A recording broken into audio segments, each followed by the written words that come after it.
wouldn't do it if it weren't, well, frankly, fun. The poem is asking the reader to come back into the poem.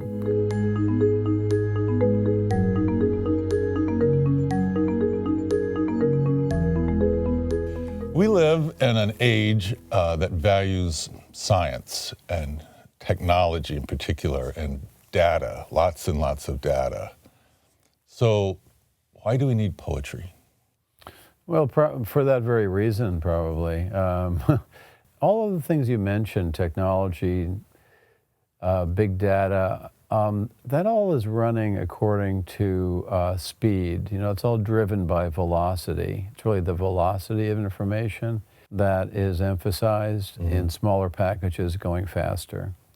One of the things that poetry does is it beckons us to slow down.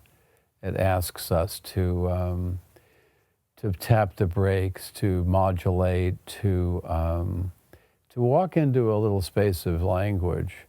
I mean, one thing I'd pointed out about how poetry, in a practical way and even a visual way, asks us to slow down is, you know, poetry used to stop before going out to the end of the page for a metrical reason. You'd have da-da, da-da, da-da, Right. da-da, and you'd come back. If you're not writing by the metronome anymore, you're still coming back, right?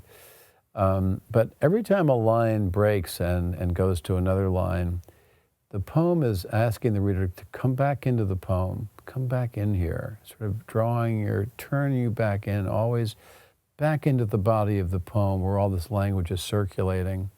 Whereas prose is headlong, linear. It's not asking you to go back into something. It's asking you to fly forward. So I would say, I mean, my first response would be, poetry asks us to slow down, and we need to slow down. You have an incredible ability to see ordinary things and reveal wonder and mystery and intrigue to them, things that most of us just walk by all the time, whether it's a couple of cats, a lanyard, some background noise on a really precious recording that you're listening to. Were you born with that eye and that ear, or is it a skill that you learned along the way? Well, I think you learn it from reading poetry also, and you learn it by being alone. If there is a trick, it's just singling something out and saying, you know, come over here. Let me just take a look at you, see what's going on here.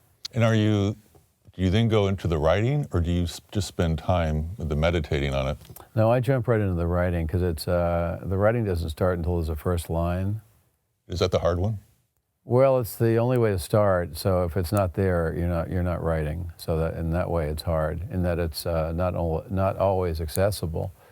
I mean, one can have a kind of subject and maybe even an intention, but unless I have a first line, the first line is kind of the key signature of the poem. You know, it sets the tone of it, at least the beginning melody or chords of the poem. But I have to start at the beginning like that, so that you can have all of this material, but unless there's a verbal gesture, you know, some sentence, basically, Right. we're looking at the basic unit of human expression. So unless I have an opening sentence, there's nothing. Yeah, there's just I'm flatlining. And what about the last line? The last line, well, one gets to the point where I feel that the poem is always looking for something. The poem is looking for its ending. The poem is aware that the ending of the poem is its reason for being. That the poem is really the only passageway to get to that ending.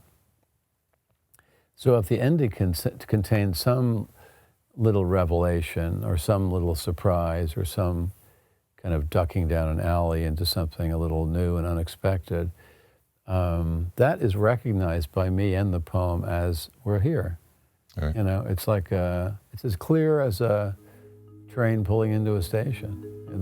We've arrived. We can stop writing now.